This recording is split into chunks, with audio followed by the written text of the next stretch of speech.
I want to take a biblical perspective. And I want to ask Governor Kawira Mwangaza, what does the Bible say about a loose tongue?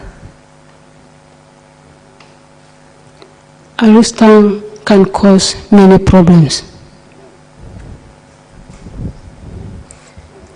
A loose tongue can actually burn down a nation. Yes. Honorable Governor,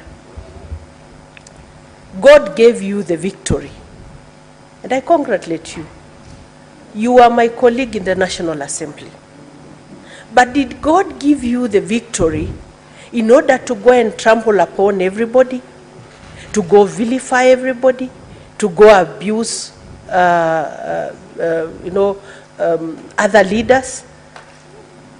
Were you given that victory, my sister, in order to finish yourself?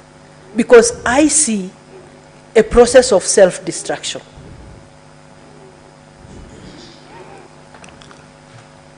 Honorable Senator, God gave me the victory. And the word of God says that God will never share his glory with any man. I've tried my best to bring MCS on board, but the only problem is word fat. The rest that has been rebelled against me is a narrative to cover what the demands are. From the time we started hearing the witnesses from the county assembly, they denied completely about them asking word fat. Until when the video clips were played, we came to understand that the problem was word fat. I've never and I will never fight anyone as a leader. Okay, I may not understand Kimeru, and yes, Chair, this committee will be faced with a challenge of a very delicate balance of an assembly that will walk out on a governor, an assembly that shows defiance, but also we have seen clips of a governor who is, and it's not me, it's what we have seen in the clips, who is outrageously aggressive on other leaders, seems to be on our part. I mean, the body language can also be interpreted, even if I don't understand the language of Kimeru. But let me go on.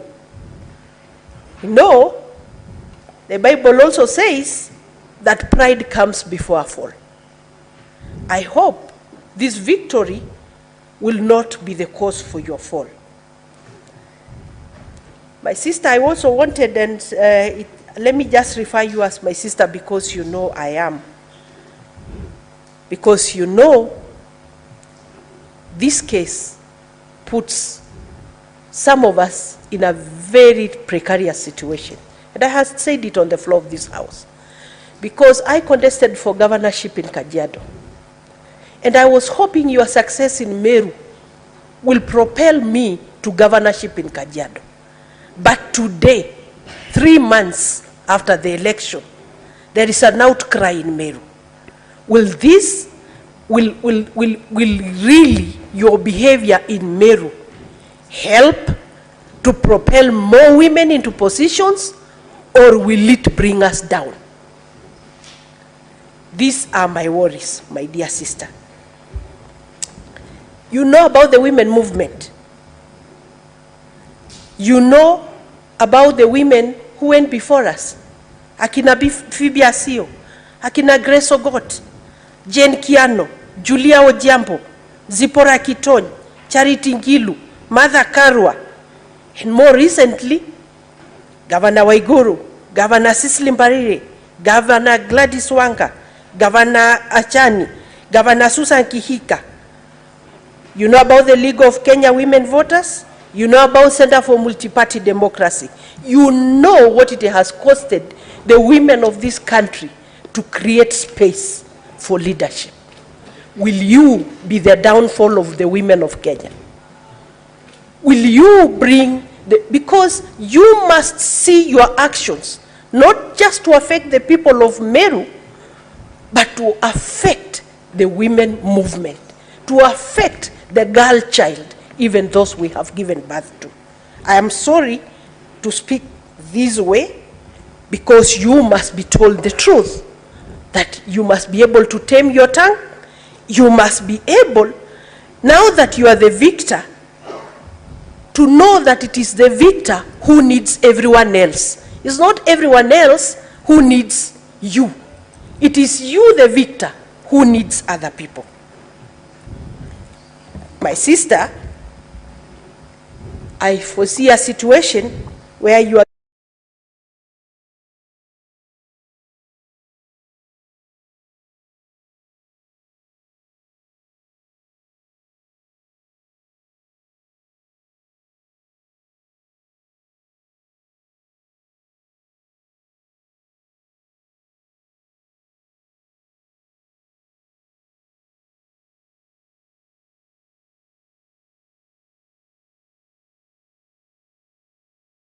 Was it obtained?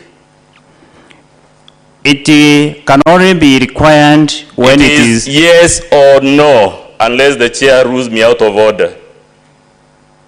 Was it obtained or it not? was not obtained. Good. It was not obtained. I will show you page 186. You just read the statute. We now want to see what the courts have ruled on the matter. Chair, I'm referring to volume 2 of our Bible, page 186. It's a decision, Chair, that begins at page 170, but I'm only interested in the conclusion the judge arrived at, which is at 186. Honorable Chair, with your kind permission. Yes, what is it? 2017 we had 3 governors. 2022 we have 7 governors. Next time we will have 10 governors. That we will always be adding our numbers. Point of order, Chair. Sorry, I have finished. Please, Chair, you must allow this point of order, because that's why you are the Chair. Come again, Mandago? Yes, I'm just for a point of order, Chair. And with a lot of due respect to my colleague Senator, you know, Chair, we are here to prosecute and make a decision on this matter of impeachment. But the Honorable Senator seems to be campaigning for women in this committee.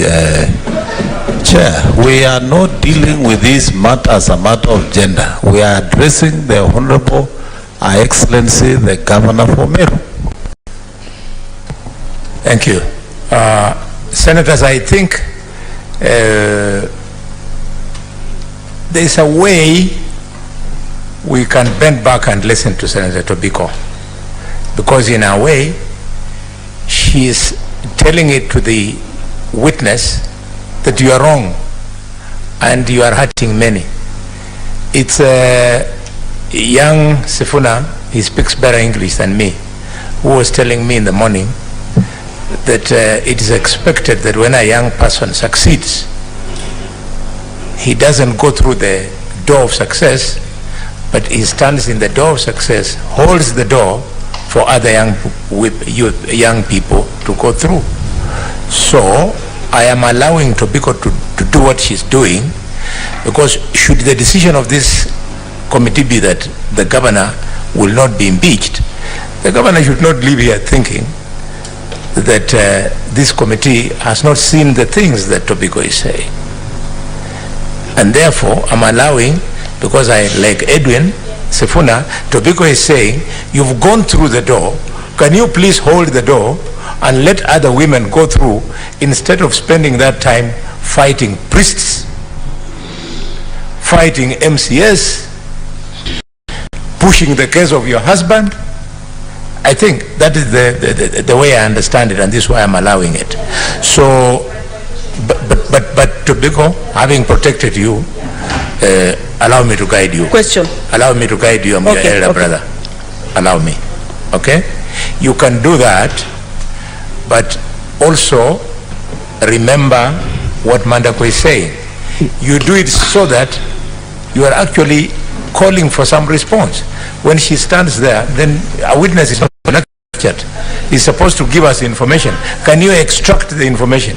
Asking the question now. Very good. So, Governor Kawira, 3 months after the general election, the Senate has been implored to overturn the sovereign will of the people of Meru.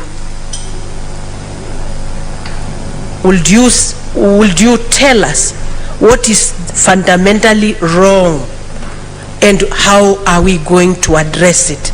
Because all these leaders cannot be here for nothing. Can you tell us how to address this situation? Once again, Honorable Senator, let me repeat myself again. The only problem is the word fund. And I made a budget with 10 million for every word, that is 46 words, including the special word.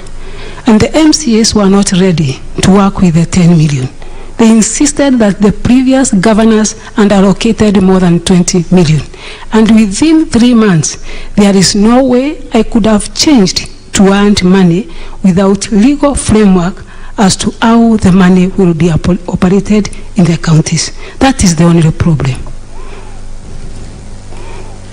Yes, and Senator Maruo. Yeah, thank you, Chair. I will start from where Senator Tobiko was laying a background to a question that gender mainstreaming has come a long way. From the time the American professor Margaret Sanger decided to take very many women to Beijing in 1995 to fight for space for women in the world.